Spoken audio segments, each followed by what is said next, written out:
Bon matin, Église, bon matin. Quelle joie d'être de retour à la maison. Est-ce qu'on peut dire un vrai gloire à Jésus? Donc, comme ça a été mentionné avec Pasteur Warren, on revient d'un séjour en Côte d'Ivoire pour explorer comment le portail pourrait investir, travailler avec des partenaires là-bas.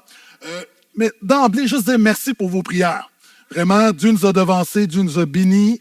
Dieu a amené du fruit au ministère et on sait que c'est parce que l'Église priait derrière. Donc, merci.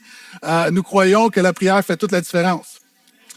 Et j'aurai un petit rapport à la fin de ma prédication. Dans les semaines à venir, il y aura une vidéo de Pasteur Kéo, qui était notre contact, qui salue l'Église. On a un montage vidéo également de ce qui a été fait là-bas. Et on va arriver avec des projets plus concrets dans le courant du printemps. Mais ce matin, j'ai continué la série. Et à la toute fin, je reviens un peu pour un petit rapport missionnaire. Et c'est une joie de reprendre cette série qui se nomme « Chrétien cheap ». Maintenant, pour nos amis justement d'Afrique et d'Europe, cheap, ça veut dire quoi? C'est un anglicisme qui veut dire radin, avare, pingre. Et en fait, c'est que c'est un chrétien qui manque de générosité. La parole de Dieu nous incite en tant qu'enfant de Dieu à être généreux. Est-ce que je peux entendre amène à ça? Et la parole de Dieu défie justement le manque de générosité dans nos vies. On a tous à lutter avec ça d'une manière ou d'une autre. Et si tu es un régulier du portail, tu m'as déjà entendu raconter ça, mais fais comme si c'est la première fois que tu l'entends pour vraiment bien placer le message. Il y a un pasteur qui prêche à l'Église, puis je sens que l'Église s'apprête à se lever et à marcher. Et là, les gens disent « Oui, pasteur, l'Église doit se lever. » Et le pasteur dit, si l'Église se lève, l'Église va marcher au nom de Jésus. Et là, la foule est en délire. Oui, pasteur, que l'Église marche. Et si l'Église marche, l'Église va courir au nom de Jésus. Les gens, oui, que l'Église court. Et si l'Église court, l'Église va prendre son envol. Oui, que l'Église vole. Alléluia. Et le pasteur dit, oui, mais si l'Église doit prendre son envol, ça va prendre de l'argent. Silence. Et il y a quelqu'un à l'arrière qui dit que l'Église marche, pasteur, que l'Église marche. Et le titre de ma prédication ce matin, et le titre, je sais qu'il est assez brutal, le titre de ma prédication ce matin, c'est « Suis-je assez généreux dans mes offrandes? » Pardonnez-moi, j'ai oublié ma paire de gants blancs en Afrique. Suis-je assez généreux dans mes offrandes? La parole de Dieu parle justement d'être généreux envers plein de choses, mais notamment l'œuvre de Dieu. Et je suis très concerné. Je sais ce matin, les gens qui nous visitent, je sais peut-être la première fois que tu es là, peut-être tu es un membre du portail, tu as invité quelqu'un et là, tu entends le thème, tu fais « Ah! » C'est pas ce message-là que j'anticipais. Pourquoi? Parce que souvent, il y a des clichés où on dit souvent, les églises parlent toujours d'argent. Hein? Tu as déjà entendu ça? Maintenant, au portail, toutes nos prédications sont sur YouTube. On a au-delà de 600 messages. Je te défie d'aller regarder, de faire une recherche, et tu vas te rendre compte qu'on ne parle pas vraiment beaucoup d'argent ici. Je pense que j'ai un message par année, des fois 2. Donc, notre Église a un rapport assez sain avec l'argent. Et quand on parle d'argent, c'est pas parce qu'il y a un besoin et on veut presser le citron. On parle d'argent parce qu'on parle de ce que la Bible parle et la Bible en parle. Merci pour 2 amen. Et souvent, les gens disent, les pasteurs prêchent sur l'argent pour s'enrichir.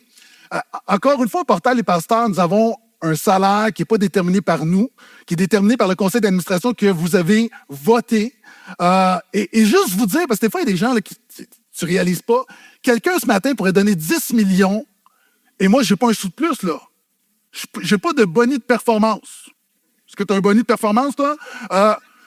On n'a pas de pourcentage sur les offrandes. Donc, il y a une forme de désintéressement. C'est que peu importe, on a de bons salaires fixes, on a un style de vie modeste. Donc, les offrandes n'influencent pas. Si ce matin, il n'y a pas une bonne offrande, Dieu voulant, on a encore une paye dans 2 jeudis. Donc, c'est pas vrai, on ne s'enrichit pas, encore une fois, avec ça. Et on en parle parce que la Bible parle beaucoup de notre rapport à l'argent. Parce que l'argent a une emprise sur notre cœur et Jésus veut tout ton cœur. Ah, pourquoi? Parce que l'argent te donne un pouvoir et ce pouvoir-là te donne une sécurité et ultimement, ça façonne ton identité. Par exemple, supposons que tu es malade. Tu es sur une liste d'attente et tu n'as pas d'argent. Tu vas attendre 2 ans avant de voir le médecin ou le spécialiste. Si tu as de l'argent, qu'est-ce que tu fais? Tu vas aller au privé. Donc, ton avoir, ton argent te donne une sécurité et même de manière insidieuse, ça façonne ton identité parce que quelque part, tu te dis, moi, je ne suis pas comme les pauvres qui attendent sur la liste d'attente. Des fois aussi, ça peut être ailleurs. Ça peut être une voiture, par exemple, tu n'as pas beaucoup d'argent, tu as une voiture, ta voiture est vieille, ta voiture tu sens qu'elle va exploser bientôt. Tu pries, Seigneur, protège ma voiture. Si tu n'as pas d'argent, tu n'as pas un sentiment de sécurité. Quand ton compte de banque est bien garni, tu te dis, si la voiture ne fonctionne pas, on la fait réparer, c'est pas un problème, ou je la change. Et non seulement tu peux la changer, ton argent te permet d'avoir une nouvelle voiture, mais selon ton standing, tu peux avoir une voiture qui démontre à tout le monde que tu as du cash.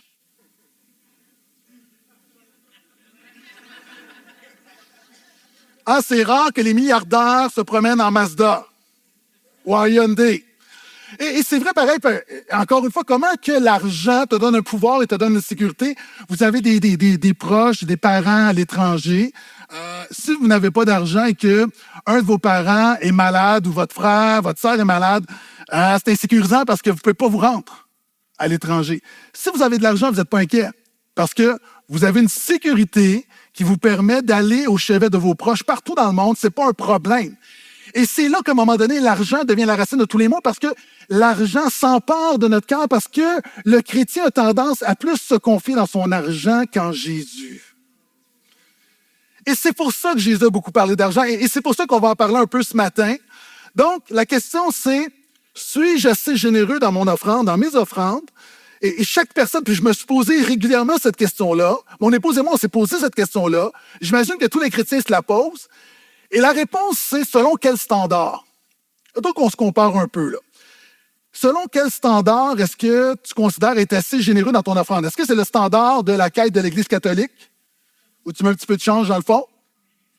Moi, je me souviens, le premier 20$ que j'ai donné à l'Église. Oh boy!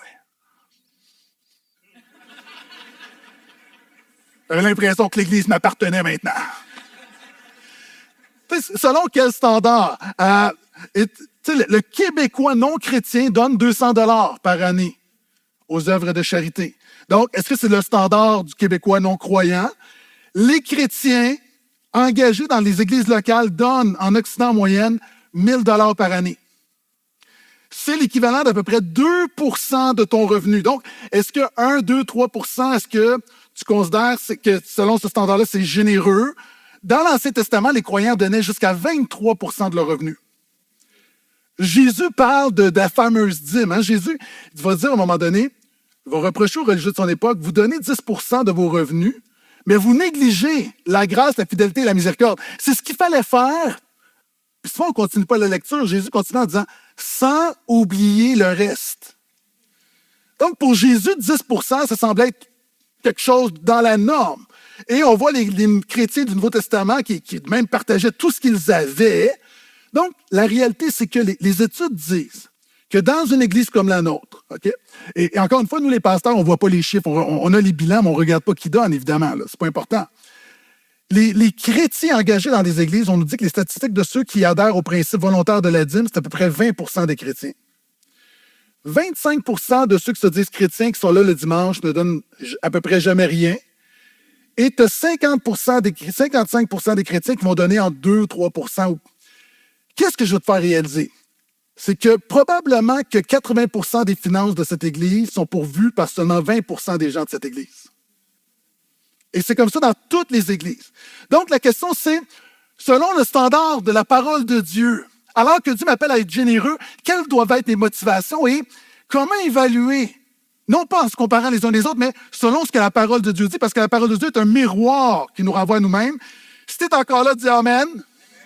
Ne lâche pas, persévère, ça ne durera pas longtemps. J'en ai à peu près pour 2h30 puis c'est fini. Donc, sans plus tarder, si tu as une Bible, ouvre avec moi dans 2 Corinthiens, chapitre 8, les versets 1 à 15. La semaine dernière, super bonne prédication de pasteur Simon qui nous a emmenés dans 2 Corinthiens. Un verset, maintenant, on va lire le contexte. Et on va regarder au standard de la parole de Dieu. L'apôtre Paul parle à l'église de Corinthe. Et en fait, c'est une sorte de théologie 101 des offrandes. Il y a une situation, l'église de Jérusalem, et il y a une famine, il y a des défis. Et l'apôtre Paul sollicite les églises pour les encourager à être généreux dans leurs offrandes. Et il y a plusieurs principes hyper actuels pour nos vies aujourd'hui. Donc, 2 Corinthiens, chapitre 8, le verset 1 à 15. Si vous avez une Bible et que vous y êtes, vous pouvez dire Amen. Et porte attention au texte. Tu vas voir, ça ne ressemble pas à ce que certains enseignent. La fameuse théologie de la prospérité. Puis regarde comment l'apôtre Paul est très équilibré dans sa présentation de la générosité chrétienne dans les offrandes. Voici ce que dit la parole de Dieu. Nous vous faisons connaître, frères, la grâce de Dieu qui s'est manifestée dans les églises de la Macédoine. Quoique très éprouvés par des tribulations, leur joie débordante et leur pauvreté profonde ont produit avec abondance de riches libéralités ou générosité, selon leurs possibilités, je l'atteste, et même au-delà de leurs possibilités, de leur plein gré. Ils nous ont demandé avec beaucoup d'insistance la grâce de participer à ce service en faveur des saints. C'est plus que nous n'avions espéré. Ils se sont d'abord donnés eux-mêmes au Seigneur et à nous par la volonté de Dieu. Aussi, nous avons exhorté Tite à achever chez vous cette œuvre de grâce. Il appelle l'offrande une œuvre de grâce, comme il l'avait commencé. De même que vous excellez en tout, en foi, en parole, en connaissance, en empressement de tout genre et en votre amour pour nous, faites en sorte d'exceller aussi en cette œuvre de grâce. Je ne dis pas cela pour donner un ordre. Tout le concept de dîme, d'offrande, ce n'est pas un ordre, ce n'est pas un commandement. C'est un principe auquel le chrétien adhère volontairement de cœur. Donc, il dit, je dis ça non pour donner un ordre, mais pour éprouver par l'empressement des autres la sincérité de votre amour.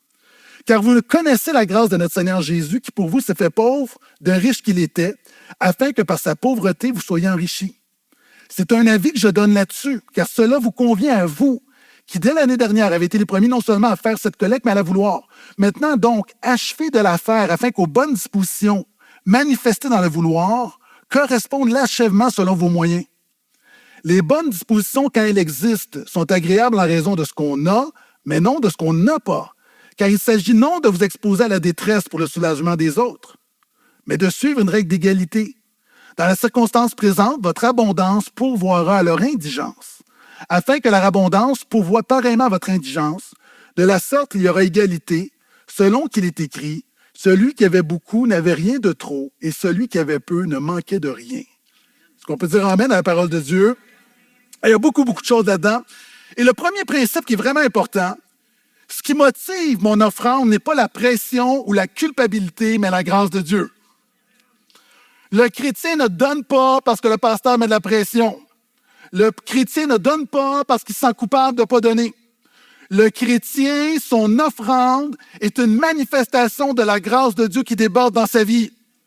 Et c'est pourquoi l'apôtre Paul dit que l'offrande est une œuvre de grâce. Ce n'est pas une obligation de mort. C'est une œuvre de grâce. Et l'apôtre Paul présente les besoins, puis il va parler comme les ministères en faveur des saints. Et oui, évidemment, une église comme la nôtre, il y a des besoins. Évidemment, il y a un bâtiment. Évidemment, il y a des services. Il y a des employés. On parle de CAP, le Centre d'aide portail, qui va aider des gens. Ça coûte quelque chose. La mission, les ministères. Tout ça coûte évidemment de l'argent. Mais jamais la parole de Dieu encourage les pasteurs ou quiconque à mettre une pression sur le peuple de Dieu parce que l'offrande est un acte volontaire de grâce. Est-ce que je peux entendre amène à ça? Et la réalité, pourquoi? Pourquoi on en parle? Parce que, vous savez, le Vatican ne finance pas des églises comme la nôtre. Non. Le gouvernement ne finance pas des églises comme la nôtre. C'est le peuple de Dieu qui finance des églises comme la nôtre. Amen. Et l'apôtre Paul dit que chacun donne comme il l'a résolu dans son cœur, sans contrainte ni tristesse, car Dieu aime celui qui donne avec joie. Il y a des gens ici, j'ai compassion, il y a des gens qui arrivent d'église où le rapport à l'argent était tellement malsain. Ou, il y a des gens, tu te connais ici, là, on t'a pressé comme un citron. Là. Le problème, quand tu presses un citron, pour faire sortir le jus, à un moment donné, il n'y a plus de jus et tu brises le citron. Puis il y a des gens qui sont ici, tu es arrivé, tu es brisé. Pourquoi? À cause d'un enseignement non biblique sur l'argent qui te met une pression que Dieu ne te met pas. Et l'apôtre Paul le dit d'emblée. Donc, il dit on ne donne pas par pression extérieure, mais on ne donne pas par culpabilité intérieure. Vous savez, une des choses qui est importante dans le christianisme, c'est non seulement de faire la bonne chose, mais de le faire avec les bonnes motivations. Dans le christianisme, faire la bonne chose avec une mauvaise motivation est un péché. Parce que Dieu ne regarde pas seulement l'action, il regarde au cœur. C'est pourquoi la Bible dit de donner avec joie. Si tu donnes, là je vais dire quelque chose, puis les diacres vont devenir très nerveux. Si tu donnes ton offrande dans la tristesse, dans la culpabilité, arrête de donner. Parce que Dieu ne prend pas plaisir. C'est pas juste le résultat, c'est le cœur. Si tu prends un citron qui est moisi puis tu fais de la limonade, tu as beau avoir fait de la limonade, ça goûtera pas bon. Et une offrande avec un cœur qui n'est pas en réjouissance devant Dieu, ce n'est pas l'essence du christianisme. Et la parole de Dieu dit, garde ton argent. Parce que tu fais la bonne chose de la mauvaise manière, puis ultimement, c'est pas ça que Dieu te demande. La parole de Dieu nous dit que notre offrande est une œuvre de grâce. Ça veut dire qu'il y a une joie débordante. Et moi, j'ai appris, quand nous donnons, parce qu'on ne prêche pas quelque chose des pasteurs qu'on ne vit pas, vous savez, c'est comme le champagne, là, quand tu ouvres le champagne. Hein, puis là, c'est comme si c'était effervescent, puis là, ça devrait être ton cœur dans l'offrande. La joie de participer à l'œuvre de Dieu, quelque chose qui... Ton offrande est le débordement extérieur de quelque chose d'intérieur. Si ton champagne est flat, donne pas. Donc, et c'est ce que la parole de Dieu dit. Et la deuxième chose, l'apôtre Paul va dire au verset 7. De même que vous excellez en tout, en foi, en parole, en connaissance, en empressement de tout genre, et en votre amour pour nous, faites en sorte d'exceller aussi en cette œuvre de grâce. Je vais m'adresser peut-être à des plus jeunes chrétiens dans la foi. Vous savez, des fois, là, on est un peu perplexe, on se dit, on ne sait pas par où commencer. Le chrétien peut apprendre à devenir plus généreux dans ses offrandes. Vous savez, là, on apprend dans plein de domaines. Des fois, on met l'argent comme dans une case à part. Ceux qui sont les plus matures dans la foi ici, là, on a appris à prier. On a appris à lire notre Bible, on a appris à marcher dans la sainteté, on a appris à pardonner. La vie chrétienne, ça s'apprend. Et la générosité, ça s'apprend également. Puis tu te poses la question, mais par où commencer? Vous savez, la Bible dit qu'il y a trois moteurs dans notre générosité qui dépassent en passant. Je ne parle pas seulement de l'Église, je parle d'un cœur généreux. Je parle toujours de générosité financière, mais dans plein de domaines. Tu vois un besoin autour de toi, tout ça est inclus. Vous savez, des fois, on commence et on peut se dire, OK, mais je vais commencer avec un montant. Je vous disais que moi, quand j'ai donné mon premier 20 là, j'étais le king de l'Église, là. Mais le montant, c'est une bonne étape au début, mais c'est parce que nous n'avons pas tous les mêmes revenus. Et 100 $ pour une personne qui fait 80 000 par année, ça n'a pas le même impact que pour le retraité qui vit juste de ses rentes ou la maman monoparentale qui est sur l'assistance sociale. Donc, le montant, fixer un montant, oui, mais la Bible parle plus, la manière la plus sage, c'est d'aller en proportion, de donner, de dire, voici, je crois que tout ce que j'ai, c'est Dieu me donne 100% de ce que j'ai. Amen. C'est mon patron. Donc, ton patron, Dieu se sert de ton patron pour te donner 100%. L'or et l'argent lui appartiennent. Maintenant, Dieu me donne 100% et la Bible dit, voici une manière sage, c'est de dire, je vais donner un pourcentage. Je vais mettre de côté un pourcentage de générosité. Là aussi, vous savez, il y a des gens, des fois, si vous faites, par exemple, 100 000 par année, votre 10%, il fait possiblement moins mal que la personne qui fait 35 000 par année. Même si votre pourcentage va dire, mais 3 fois plus. Et c'est pour ça qu'il y a des gens ici, à un moment donné, qui t'obéissent. La parole dit qu'on donne, pas juste qu'on est capable. Il vient un moment donné où, quand Dieu nous fait prospérer, on donne avec sacrifice.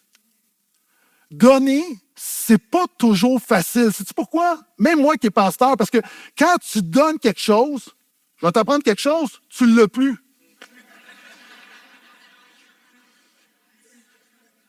Moi, j'aime ça l'avoir. Puis quand je donne quelque chose, il y a plein de choses qui me viennent en tête que je pourrais faire avec cet argent-là. Donc, la réalité, c'est que peut-être pastoralement, un des conseils que je pourrais te donner pour quelqu'un ici qui dit, mais comment apprendre? Quand tu vas au gym, tu commences à t'entraîner. Okay? Est-ce que tu commences avec les dumbbells, là, immédiatement les dumbbells à 100 livres? Non, ils vont rester dans le rack. Hein, tu commences des fois par les 5 livres. Hein, ça, Pasteur Simon, tu as commencé les 5 livres? Donc, Pasteur, il m'expliquait ça. J'ai commencé à 5 livres. Là, il va se rendre à 10 bientôt. Puis bon. Puis tranquillement, on progresse. Encore une fois, c'est entre toi et Dieu. Mais peut-être ça peut être sage de dire, je vais commencer avec un pourcentage. Il y a plein de gens ici, là. Mettons que tu dis, OK, moi, j'aimerais ça arriver à donner ma dîme. Peut-être que tu devrais y aller progressivement, de dire, regarde, dans le prochain mois, je vais donner 1%, 2%, 3%. Mais ça s'apprend, puis c'est progressif, puis il y a des gens aussi, tu dois devenir un bon intendant, puis c'est pas juste de donner, Dieu veut t'apprendre à avoir un budget et à gérer sainement tes finances personnelles. Souvent, c'est ça aussi. Et de l'autre, je veux juste dire aussi à des gens qui sont, je parle à ceux qui commencent, puis à des gens plus matures dans la foi. Il y a plein de gens ici, là, tu vas te reconnaître, où on adhère volontairement au principe de la dîme, et souvent, on le voit comme le plafond. Ma conviction personnelle, okay, que je fais comme l'apôtre Paul, ce n'est pas un ordre que je donne. Là. Ma conviction personnelle dans la parole de Dieu, c'est que c'est juste une échelle de grandeur pour nous aider à évaluer notre générosité. Pour moi, je ne vois pas la dîme comme un plafond, mais comme un plancher. C'est-à-dire qu'il y a un moment donné où, oui, il y a des gens, pendant des années, tu mets 10% à part pour l'œuvre de Dieu, mais pourquoi pas rajouter 1% pour la mission, pour CAP, 2%, 3% pour des besoins autour? Il y a tellement de besoins. Parce que lorsqu'on est généreux, je crois que Dieu nous bénit également. Ah, puis des fois, la bénédiction n'est pas juste financière. C'est la joie de participer à l'œuvre de Dieu. Et pourquoi c'est important? Parce que regarde ce que va dire l'apôtre Paul, le verset 8. Il va dire, « Je dis cela non pour donner un ordre, mais pour éprouver par l'empressement des autres la sincérité de votre amour. Mon offrande est une preuve d'amour pour Jésus, son Église et son œuvre. » Mon offrande est une preuve d'amour pour Jésus, son Église et son œuvre. Vous savez, c'est facile de dire « j'aime Jésus ». Est-ce qu'il y a des gens qui aiment Jésus ici? Est-ce qu'il y a des gens qui disent « j'aime mon Église ». En Jacques, le salut des hommes. OK, l'Église va prendre son envol. Non, c'est ça, non. Hein, c'est une chose de dire « j'aime ma femme », mais quand c'est le temps de la Saint-Valentin, on n'amène pas au restaurant parce que ça coûte trop cher. Tu comprends un peu? C'est comme « j'aime ma femme, mais je ne fais pas jamais de cadeaux parce que ça coûte de l'argent ». C'est qu'à un moment donné, évidemment, il est possible de donner, encore une fois, j'en ai parlé sans voir les sentiments du cœur, mais l'offrande est l'expression de notre amour. Pourquoi est-ce qu'on donne? Parce qu'on croit que le Québec a besoin de Jésus. Puis on croit que notre Église, encore une fois, Dieu se sert de notre Église et des autres, puis chaque chrétien dans son Église locale, là où tu es, c'est que tu crois qu'il y a une œuvre d'amour.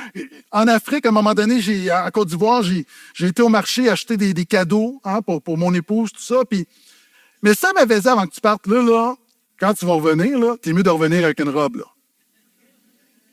C'est un ordre que je te donne. Si tu ne reviens pas avec avec une robe, tu vas dormir sur le divan. J'aurais pu revenir avec une robe. C'est pas la même expérience.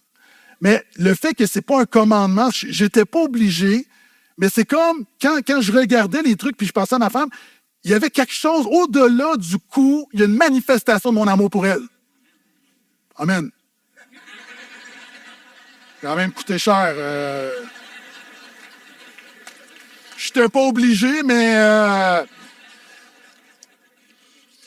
Puis encore une fois, souvent, c'est parce que quand on parle d'argent, on ne voit pas plus loin. On voit...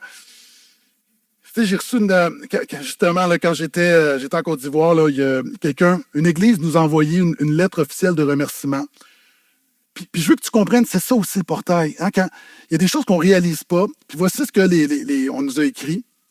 Chers frères et sœurs de l'église de Portail, c'est avec une profonde reconnaissance que nous prenons un moment pour vous adresser ces quelques mots afin de vous remercier sincèrement pour l'œuvre que le Seigneur accomplit au travers de votre équipe. Nous désirons rendre grâce à Dieu pour votre service fidèle, pour la prédication juste et fidèle de sa parole, ainsi que pour le dévouement manifesté dans son œuvre.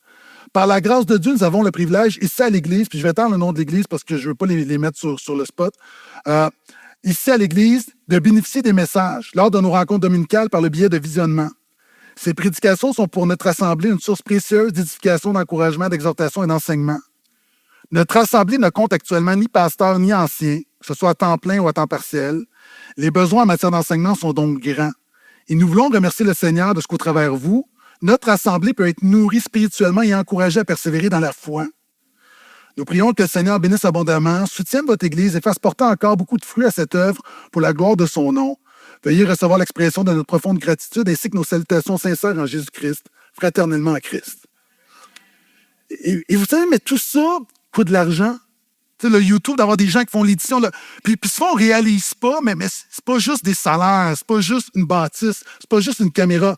C'est l'œuvre de Dieu qui avance.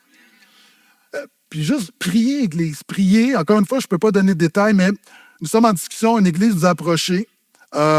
Puis le pasteur propose à son église que son église devienne un site du portail. Donc, deviendrait le 6e site du portail.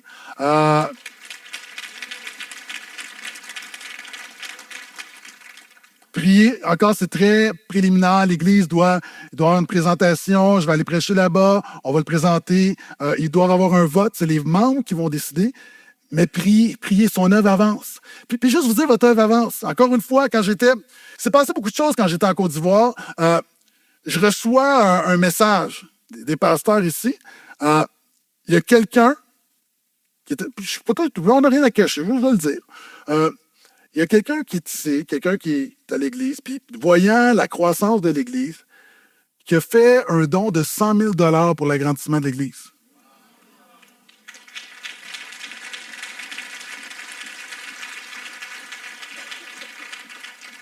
Donc, voyez-vous, on manque de place, puis on parle d'agrandissement, on ne sait pas les projets que le Seigneur va mettre devant nous, mais voyez-vous, c'est pas juste de l'argent. C'est pas juste l'argent. Ultimement, c'est le salut des âmes, c'est la mission qui avance. Et c'est la même chose pour la mission, je vais y revenir. Et regardez, verset 9, on continue. Car vous connaissez la grâce de notre Seigneur Jésus-Christ, qui pour vous s'est fait pauvre de riche qu'il était, afin que par sa pauvreté vous soyez enrichis. Je vais le prêcher très rapidement, Pasteur Simon a fait une bonne prédication sur le fondement christocentrique de la générosité la semaine dernière. Mais en fait, pourquoi Paul arrive, puis tout à coup, il parle d'offrande, puis il amène Jésus là-dedans? Bien parce que, prépare-toi, nos offrandes ont toujours rapport avec Jésus. Vous savez, au portail, quand on donne pas pour les pasteurs, je l'ai mentionné. À la limite, on donne même pas à l'Église. Qu'est-ce que je veux dire? Vous savez, les études démontrent que quand un chrétien est fâché dans une Église, le premier symptôme, c'est qu'il arrête de donner. Donc, dans la chaîne, dans le processus de quitter une église, la première chose, il arrête de donner. Pour un peu comme... Cette mentalité-là, c'est qu'on a l'impression qu'on donne à l'Église. Alors que quand je donne mon offrande, ma conviction, c'est que je la donne à Jésus. Maintenant, soyons honnêtes. L'Église, en même temps, elle est là. C'est quoi une Église? L'Église est un véhicule entre les mains de Jésus. Pourquoi est-ce qu'on veut des finances saines? Pourquoi est-ce qu'on veut que la mission avance? C'est qu'on veut le meilleur véhicule possible pour Jésus. Par exemple, ton véhicule, tu l'entretiens. Moi, le mien commence à être plus âgé, donc je l'entretiens, je veux qu'il roule, tout ça. Pourquoi? Parce que c'est important d'avoir un véhicule fonctionnel. Une église, c'est simplement un véhicule fonctionnel entre les mains du roi et du Seigneur des Seigneurs. C'est ça, une église. Et quand on dit qu'une église est un véhicule, je sais que certaines églises vont dire que Jésus a besoin d'une Porsche. Non. Jésus peut se contenter d'une Subaru, ça va, on va s'en sortir. Donc, un véhicule, pas obligé de vivre que ce soit ostentatoire ou luxuel, c'est juste d'être fonctionnel. Et je continue. Regarde le verset 10. Paul va dire, c'est un avis que je donne là-dessus, car cela vous convient. Littéralement, en grec, c'est à votre avantage. L'enseignement biblique sur la générosité financière est pour ton bien à toi. Et c'est pour ça qu'on le prêche. Paul va dire, si je vous parle d'argent, ce n'est pas pour le bien des finances de l'Église ou du royaume. Il dit, je vous enseigne tout ça pour votre bien. Parce que quand tu as un rapport sain avec l'argent, tu entres dans une maturité spirituelle. Vous savez, quand chaque fois que nous donnons, il y a quelque chose de spirituel qui prend place. Je crois que mon offrande est spirituelle. Quand nous donnons pour l'œuvre de Dieu, quand nous donnons à Jésus, okay, il y a 3 déclarations. La première déclaration, quand tu donnes, tu déclares à Jésus, tu sais, cet argent-là, je pourrais faire plein de choses avec, mais je crois que tu es ma plus grande richesse et mon plus grand trésor.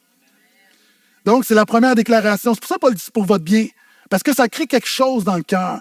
La deuxième chose que ça crée quand tu donnes, tu dis à Mammon, tu ne seras pas mon Dieu. Mon Dieu est Jésus. Et la troisième chose qui arrive quand on donne, c'est que vous savez, l'argent, c'est de la sécurité. Donner de la sécurité, c'est un acte de foi. C'est quand je donne, non seulement je dis à Jésus, tu es ma plus grande richesse, non seulement je dis au diable, tu ne vas pas emprisonner mon cœur dans l'amour de l'argent, dans une fausse sécurité, mais troisièmement, je dis à Dieu, je sais que tu es le Dieu qui pourvoit à tous mes besoins.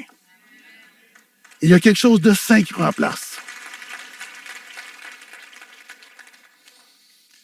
Et le verset 11, maintenant donc, achevez de la faire, afin qu'aux bonnes dispositions manifestées dans le vouloir corresponde l'achèvement selon vos moyens. Et là, on peut se perdre un peu. Qu'est-ce que Paul veut dire? OK, c'est très simple. On est dans 2 Corinthiens, à la fin de 1 Corinthiens chapitre 16, l'Église de Corinthe dit, nous avons à cœur de participer à l'offrande pour l'Église de Jérusalem. Donc, ça vient d'eux, de leur plein gré. Maintenant, ils disent, voici Dieu nous l'a mis à cœur, mais il ne s'est rien passé entre-temps. Et ce que Paul est en train de dire, quand Dieu te met une offrande à cœur, obéis. Obéis quand Dieu te met une offrande à cœur. Est-ce que je suis le seul des fois que Dieu m'a mis des choses à cœur, puis j'ai attendu, je ne l'ai plus eu à cœur? Parce que, à un moment donné, Dieu, il te met un cœur, il y a un besoin, et il y a un frère qui est dans le besoin, puis Dieu te met à cœur comme bénis-le. Bénis-le. Puis des fois, tu le fais, puis des fois, je ne l'ai pas fait. Puis après ça, c'est comme moi, c'est parti. Vous savez, comment Dieu fonctionne? Comment Dieu prend soin des gens? Souvent, il passe par nous. Comment Dieu pourvoit à l'Église de Jérusalem? Ben, par l'Église de Corinthe. Donc, c'est pas, souvent, on est très mystique. Comment Dieu veut tu sais, il y a des gens qui prient Seigneur pour voir mes besoins, et des fois, tu es la réponse à la prière de ce frère et de cette sœur. Le problème, c'est pas que Dieu ne nous parle pas. Le problème, c'est que souvent, Dieu nous parle, mais on le fait pas. Dieu te met à cœur, là, il y a un projet, que ce soit la mission, dans le temps des fêtes à Cap, ou peu importe, ton cœur brûle, puis tu le fais pas. Et ce que Paul dit, c'est obéis quand Dieu te met une offrande à cœur. Pourquoi? Parce que tu es le livreur de Dieu. Le livreur Amazon, dans toutes les bénédictions du catalogue de Dieu. Des fois, Dieu décide d'envoyer une bénédiction à un frère et à une sœur, ou à quelqu'un autour de toi. Il veut se servir de toi, tu es le livreur. Mais si tu n'accomplis pas ta mission, qu'est-ce que tu fais? Tu empêches Dieu de faire ce qu'il veut faire. Par exemple, c'est comme le livreur Amazon qui doit livrer des trucs, puis il décide de ne pas les livrer, puis il garde tout, puis il met tout dans son salon. Donc, c'est pour ça que dans Malachie, ça dit que quand on prive Dieu, justement, c'est que Dieu dit, vous me volez. Comment qu'on peut te voler? En fait, c'est que Dieu veut se servir de toi pour accomplir son plan, puis quand tu n'obéis pas, tu es une entrave. Donc, l'idée, c'est juste, souvent, Dieu nous met des choses à cœur. Frère, sœur, quand Dieu te met quelque chose à cœur, fais-le. Amen? Amen. Et je continue, j'ai presque terminé. Ah oui, ce point-là est très, très, très contextuel. Les bonnes dispositions, quand elles existent, sont agréables en raison de ce qu'on a, mais non de ce qu'on n'a pas. Car il s'agit non pas de vous exposer à la détresse pour le soulagement des autres, mais de suivre une règle d'égalité. OK. Paul dit, Dieu nous appelle à être généreux avec ce qu'on a. Dieu ne te demande pas de donner ce que tu n'as pas. Dieu ne va jamais te demander de donner ce que tu n'as pas. C'est quoi le principe? Ne mets pas, puis là, il y a des gens qui vont dire, dis pas ça, ça va. Mais oui, je le dis parce que c'est pour ton bien, pas pour le bien de l'Église. Ne mets pas ton offrande sur ta carte de crédit si tu n'as pas d'argent. Fais pas ça. Je sais, peut-être notre directeur financier va dire non, qu'il continue, qu'il doit le faire. Non, fais pas ça. Fais pas ça. Pourquoi? La générosité n'implique jamais de s'endetter. La Bible dit que celui qui est endetté est esclave de celui qui prête. Et là, parenthèse, je ne parle pas des. Vous savez, il y a des cartes de points des fois, puis peut-être tu fais ton offrande sur la carte de points puis tu la rembourses. C'est pas de ça que je parle là. Je parle des fois, c'est que tu n'as pas d'argent, tu as un message comme celui-ci, tu n'as pas d'argent, puis là, tu dis, bon, mais je vais donner une offrande, mais tu la mets sur ta carte de crédit. Fais pas ça. C'est pas de la bonne intendance. Puis des fois, des gens vont dire, non, mais je vais te donner immédiatement, puis Seigneur, tu vas pourvoir. Fais pas ça. Ça, c'est tenter Dieu. Qu'est-ce que je veux dire? Quand le diable amène Jésus en haut du temple, il dit, jette-toi en bas, parce que Dieu va prendre soin de toi, puis il va envoyer ses anges pour empêcher que ton pied heurte comme une terre. Jésus va dire, il est écrit, tu ne jugeras point l'Éternel ton Dieu. Tu ne tenteras point l'Éternel ton Dieu. Tenter Dieu, c'est quoi? C'est d'essayer de forcer la main de Dieu. Tu dis, voici, je n'ai pas l'argent, je vais le mettre sur ma carte de crédit. Pourvois, Seigneur. Non. Donc, ce n'est pas une bonne manière de gérer. OK, je vais être très, très, très concret. Je pense qu'un des problèmes de l'Église moderne avec les offrandes, c'est qu'on gère mal nos finances au quotidien. La chose la plus spirituelle que tu peux faire si tu es un chrétien, c'est de faire un budget. Okay? C'est d'être un bon intendant de tes finances. Et de ne pas suivre le flot de ce monde où, à un moment donné, on veut toujours upgrader tout ce qu'on a. La Bible dit, contentez-vous de vos biens actuels. Apprends à vivre modestement, pas dans la pauvreté. Non, c'est pas ça. Sois confortable, achète des bonnes choses, tout ça, mais à un moment donné, il y a des, on est juste dans la course au matérialisme. Embarque pas là-dedans. Embarque pas là-dedans. Donc, c'est difficile d'être généreux quand on est toujours en train de courir après sa queue. On est toujours en train de loader nos cartes de crédit. Donc, la première étape, vous savez, c'est les 4 D. Hein. Dans l'argent que Dieu te donne, il y a 4 D. Il y a ce que tu dépenses, il y a ce que tu donnes, il y a ce que tu dois et il y a ce que tu déposes. Je vais recommencer. Il y a ce que tu dépenses. C'est-à-dire, on a tous des dépenses. Certains conseillers financiers vont dire, OK, puis là, c'est juste, les chiffres, c'est juste que j'illustre un principe. Tu devrais être capable de vivre avec 70 % de ton salaire. Tu devrais, ça prend du travail, mais tu devrais être capable de vivre tes dépenses avec 70 % de ton salaire. Notre problème, c'est qu'on vit sur 100 %, des fois, on est à 120 % de ce qu'on gagne. On s'endette. Donc, le but, c'est 70 % de tes salaires. Il y a un 10 % de générosité que tu donnes. Il y a un 10 % des petites dettes qui traînent, là, tout ça, là. 10 % ce que tu dois. Puis un 10 % que tu déposes, que tu investis, que tu économises, ou peu importe. C'est un ordre de grandeur. Ça peut être, c'est juste de t'aider à comment à ramener de l'équilibre dans ton budget. Et un des trucs, là, je m'égare un peu, là, mais en même temps, c'est pertinent, c'est que un des trucs pour réussir à faire ça, c'est que quand tu as une augmentation, quand tu as une promotion, garde le même style de vie. Pourquoi? Parce que la petite augmentation que tu as devient une marge de manœuvre que tu peux utiliser pour autre chose. Donc, d'apprendre à... C'est pas parce que ton salaire augmente que ton style de vie doit augmenter. Là, je sais que c'est un message de maturité du monde qui nous dit, mais voyons, c'est un fou ce gars-là.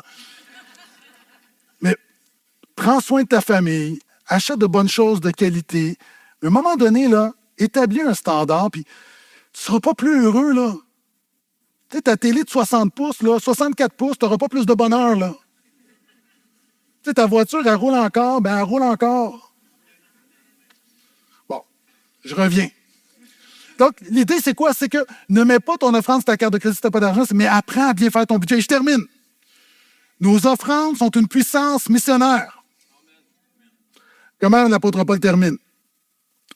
Car il s'agit non pas de vous exposer à la détresse pour le soulagement des autres, mais de suivre une règle d'égalité. Donc, Dieu ne te demande pas de t'exposer à la détresse pour aider même ta famille ou les autres ou donner à l'Église. Jamais tu te demandes ça. Car il s'agit non pas de vous exposer à la détresse pour le soulagement des autres, mais de suivre une règle d'égalité. Dans la circonstance présente, votre abondance pourvoira à leur indigence, afin que leur abondance pourvoie partiellement à votre indigence. Donc, dans le royaume de Dieu, une réciprocité. Selon qu'il est écrit, celui qui avait beaucoup n'avait rien de trop et celui qui avait peu ne manquait de rien. Hein? Puis, dans le contexte, c'est que, de la même manière que l'Église de Corinthe bénit l'Église de Jérusalem la bénit. En tant qu'Église, l'Église te bénit, tu bénis l'Église. C'est on bénit le champ missionnaire, mais le champ missionnaire nous bénit. Tu comprends le principe, là? À différents niveaux. Donc, nos offrandes sont une puissance missionnaire. Et je reviens justement avec un petit rapport en terminant sur notre voyage en Côte d'Ivoire. Vous savez, on était dans le passé impliqués à différents endroits. Bon, on était à Haïti, la Moldavie. Et il y a quelques années, j'avais dit à Pasteur Warren, notre responsable de la mission, faisons un pas de recul et regardons pour s'investir à long terme dans un pays francophone. Parce que quand tu n'as pas la barrière de la langue, tu arrives dans un endroit où tu peux prêcher. C'est comme dans un pays francophone, mais dans un pays vraiment névralgique où on veut travailler avec des églises centrées sur Jésus, qui veulent implanter des églises centrées sur Jésus. Parce que l'idée, c'est pas juste d'avoir des églises, c'est d'avoir de bonnes églises. Et c'est une des choses vraiment qui brûlait sur mon cœur. Puis en parlant avec Pasteur Warren, ça faisait la même chose. Et Dieu nous a dirigés vers la Côte d'Ivoire. La Côte d'Ivoire qui est dans l'Afrique de l'Ouest, le pays le plus stable économiquement, politiquement. Et notre lien là-bas, c'est le pasteur Kéo, qui est le responsable d'un mouvement d'implantation auquel on fait partie, qui s'appelle Acte 29. Donc, on fait partie en tant qu'Église de l'Association chrétienne pour la francophonie, mais spécifiquement pour l'implantation, on fait partie de Acte 29. Pourquoi Acte 29? Il y a combien de chapitres dans le livre des Actes? 28. Donc, ça veut dire que la mission continue aujourd'hui, d'où Acte 29. Nous écrivons un autre chapitre. Et le pasteur Kéo est responsable des 8 pays d'Afrique de l'Est.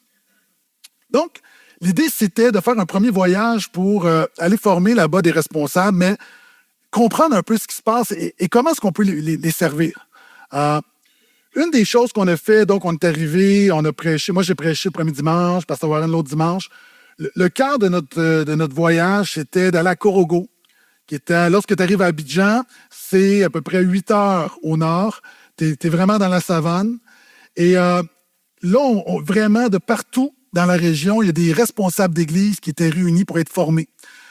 Ce ne sont pas des pasteurs. Ce sont des gens qui ne sont pas éduqués. Ce sont des gens qui sont des agriculteurs ou peu importe, qui sont dans le village et ils sont la personne la plus mature de l'église, puis c'est eux qui prennent soin de l'église parce qu'il n'y a pas de pasteur. Donc, l'idée, c'est qu'on avait à peu près 70 ouvriers, ouvrières, et l'idée, c'est de les former.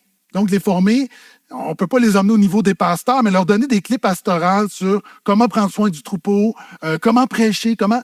Donc, l'idée, c'était vraiment de les encourager. On a eu 3 jours là-bas, un beau 3 jours où vraiment, on les a équipés afin qu'ils puissent retourner et être de meilleurs ouvriers. Et on espère quelques-uns, possiblement, vont être formés pasteurs, mais généralement, ces gens-là sont dans des endroits reculés, il n'y a pas de relève. Donc, l'idée, c'était de s'investir en eux et on pense vraiment que ça fait une différence. Pourquoi la Côte d'Ivoire? OK. Une des choses qu'on a réalisées, c'est que les sociologues nous disent que l'avenir du christianisme se passe à 2 endroits. Amérique du Sud, Afrique. Pourquoi? C'est là qu'il y a le plus de chrétiens et c'est là, puis probablement que c'est eux autres qui vont nous envoyer des missionnaires bientôt. Là. Okay? Et d'investir là-bas, c'est important. Pourquoi? Parce que la Côte d'Ivoire est le pays le plus influent de l'Afrique de l'Ouest. Et vous savez qu'en Afrique, c'est là qu'il y a le plus de chrétiens, mais il y a une bataille avec l'islam. Et l'Arabie saoudite et les grandes nations financent vraiment l'islam pour pouvoir prendre les pays. Et il y a vraiment un combat en Côte d'Ivoire. Et il y a quelques années, il y avait le même nombre de chrétiens que de musulmans, mais dans les 5 dernières années, les chrétiens grandissent plus rapidement que les musulmans. Maintenant, il y a une réalité où, si nous perdons la Côte d'Ivoire, l'influence chrétienne de la Côte d'Ivoire, c'est l'Afrique, c'est vrai. Donc, d'un point de vue très, très humain, il y a un combat spirituel qui joue là. C'est vraiment, c'est vraiment névralgique. Et le problème de la Côte d'Ivoire, c'est que, je dis le problème, c'est que là-bas, on dit qu'il y a un réveil, mais le problème, c'est que ce n'est pas tous ceux qui se disent chrétiens que ce sont des bonnes églises chrétiennes. Le problème qu'on retrouve en Afrique et un petit peu partout, c'est l'évangile de la prospérité qui est centré sur une personnalité charismatique. Donc, quand tu te promènes, tu as plein d'églises, tu as des grandes affiches avec l'apôtre, la prophétesse, tout est centré sur eux. Ils demandent de l'argent de tout le monde, promettant qu'ils vont les enrichir. Puis, encore une fois, la Côte d'Ivoire, comme le Québec, n'a pas besoin seulement de plus d'églises, nous avons besoin de plus d'églises qui prêchent vraiment Jésus et l'évangile de Jésus.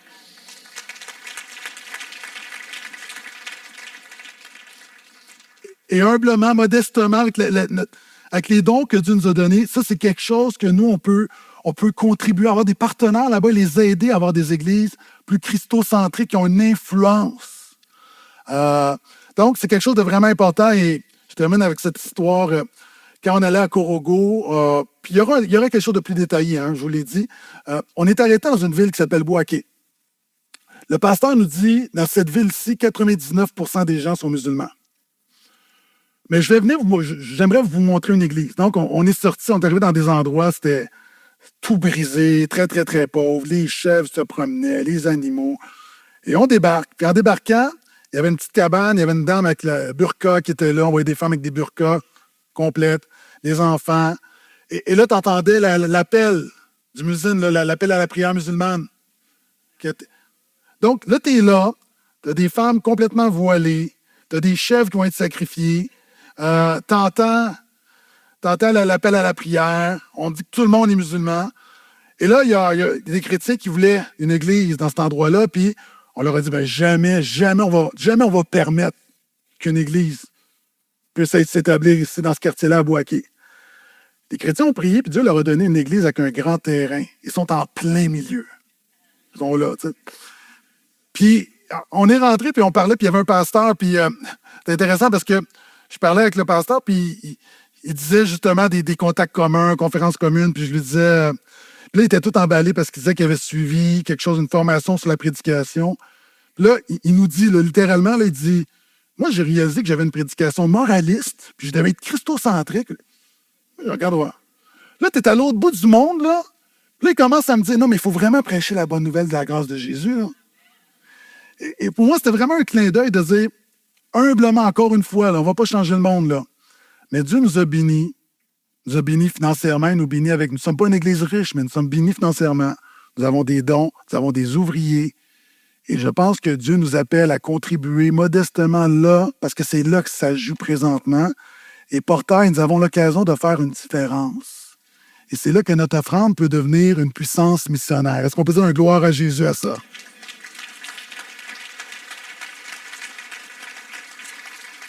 Donc, merci à tous ceux, encore une fois, précisément pour la Côte d'Ivoire. Ça va à cœur, juste désigner mission. Tout va aller là-dessus, on va vous revenir.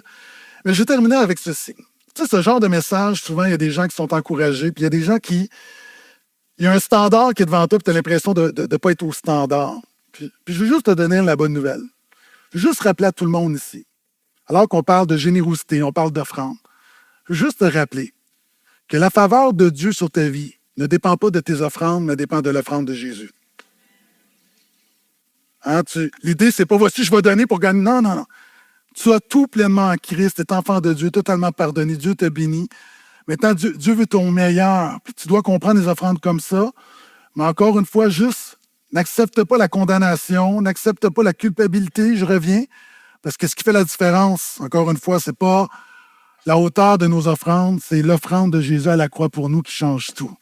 Et comme a dit Pasteur Simon, c'est lui, de riche, qui s'est approuvé pour nous enrichir. Et c'est pourquoi je prie que tu puisses voir les finances, les offrandes de manière positive et que ton cœur soit rempli de joie et que tu comprennes ça pourquoi tu le fais, ça pour la gloire de Jésus. Est-ce qu'on peut dire un dernier amen? C'est la parole de Dieu pour ce matin.